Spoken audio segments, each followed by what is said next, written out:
Here's a $90 keyboard from LTC with a TKL layout, a TFT screen, a knob, and a tri-mode connectivity. Now this is the NB841 Pro, featuring a tray-mounted design with a white steel plate, adding to its overall sturdiness. Only downside to this keyboard straight up is its 2000 mAh battery pack. Switches here are branded contact, and while they're functional, don't expect so much of a thok as they're more on the quieter side. You're free to swap switches though with its south-facing universal hot swap PCB. More on this later, but first, out of the box you get its manual cable keycap switch puller and 4 extra contact blue switches. The included cable is a plastic coated USB-C to C and comes with an adapter for added versatility. Now the knob very slightly wobbles, but that is expected. And as for the screen, be sure to remove the very subtle plastic cover to see it more clearly. This keyboard has a hefty weight to it, which adds to the solid feel. The build quality feels really good with a thick plastic construction, so definitely on the durable side. There are also cable canals underneath the keyboard, which is a nice touch for managing your setup and keeping things tidy. Also, underneath are rubber pads and its 2-level kick-up feet. Overall, the keyboard feels robust and well engineered, especially for its price point. I personally use LTC's gaming mouse, the GM022, and other LTC keyboards in the past. Their builds are always what makes them shine. So upon opening the link that I put in the description below, then you will be able to access the web-based software. Although this is a web-based software, you're still gonna have to download something online, and that page will prompt you to download something called the IoT driver. Now I have this keyboard connected via wired, and I believe that is how you should be connected if you want to customize the screen. Now going over software here real quick, you have key binding features here, 1 layer of FN settings. As for macros, I tried recording one a while ago, and yes, it detects mouse clicks and even the mouse middle button. As for the screen customization, if you want to upload a GIF or a static image, just click on select picture right here. So once you've uploaded the GIF here, click on upload animation and then wait a little while.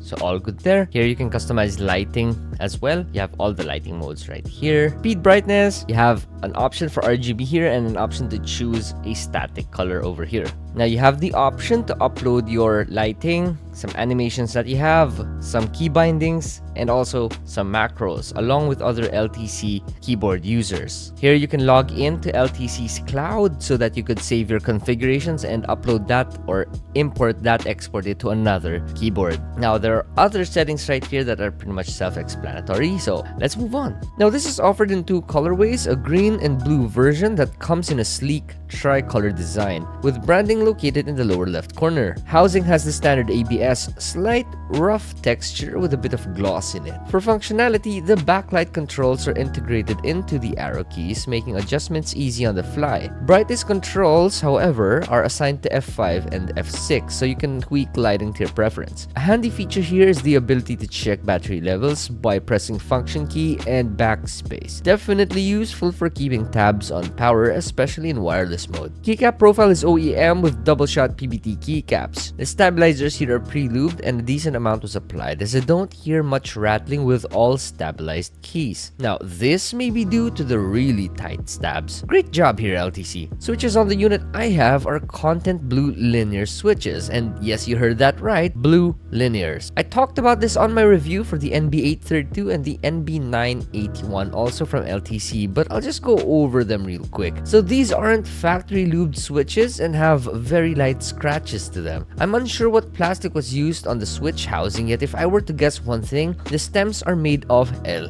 Why? Oh, and in case you're wondering, these are 5-pin switches. Now, onto the teardown, baby. After prying off 4 clips at the bottom and another 4 clips on top, there are no clips at the sides, by the way. You may pull the top case off. Oh, I got to pull the knob out first and push the screen and the knob down. It's supposed to work. There you go.